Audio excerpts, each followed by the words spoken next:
In the heart of a small African village, there stood a church unlike any other. It was grand, built with stone and wood, its bell ringing every morning to summon the faithful. The leader of this church was Pastor Jumba, a man beloved by his congregation.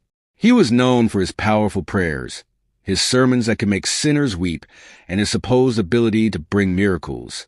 But what the villagers did not know was that beneath the church, hidden behind a wooden door, was a secret chamber of darkness, a place where creatures of the night whispered his name. Long before Pastor Jumba became the village's spiritual leader, he was just a poor orphan struggling to survive. One night, he met an old, mysterious man in the forest who promised him great power and riches, but at a cost. The old man handed him a small, black clay pot and whispered, "Feed them and they will serve you." Inside the pot were goblins, small, red-eyed creatures that only he could see. They promised him anything he wanted: wealth, influence, and the ability to perform miracles. But in return, they demanded sacrifices, not of animals but of human souls. Desperate and blinded by greed, Jumba accepted. Years passed, and Jumba became Pastor Jumba, the greatest man in the village. He could heal the sick, predict the future, and bless barren women with children.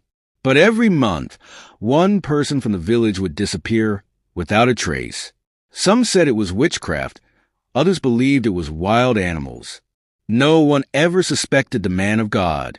Beneath the church, in the secret underground chamber, the goblins feasted. They grew stronger, whispering dark secrets into Jumba's ears, demanding more sacrifices in exchange for greater power. His miracles became more astonishing, and the church grew, attracting people from all over the region. One fateful evening, a young boy named Cato, the son of a widow, went to the church to fetch water. While playing near the altar, he noticed something strange. A wooden door behind the pulpit, slightly ajar.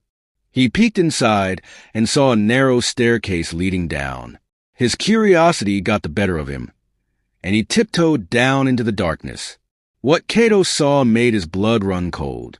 In the dim candlelight, he saw small, twisted creatures with glowing red eyes, feasting on what looked like human bones.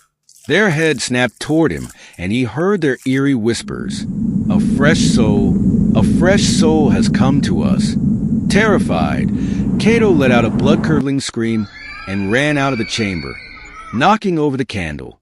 The flame touched an old, dry cloth, and within seconds, fire erupted inside the hidden room.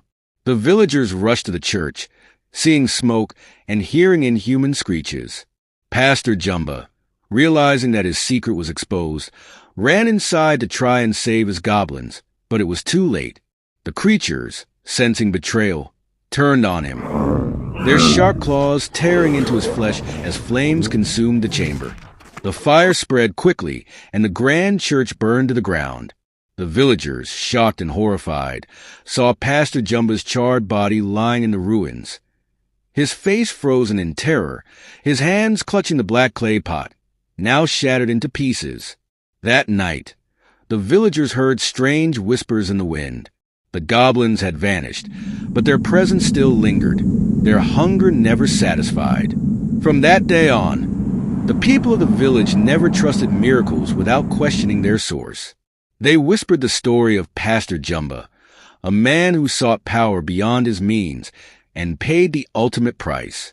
And so, the elders would warn the young ones, "Beware of men who claim to perform wonders, for behind their power may lie a darkness too terrible to imagine."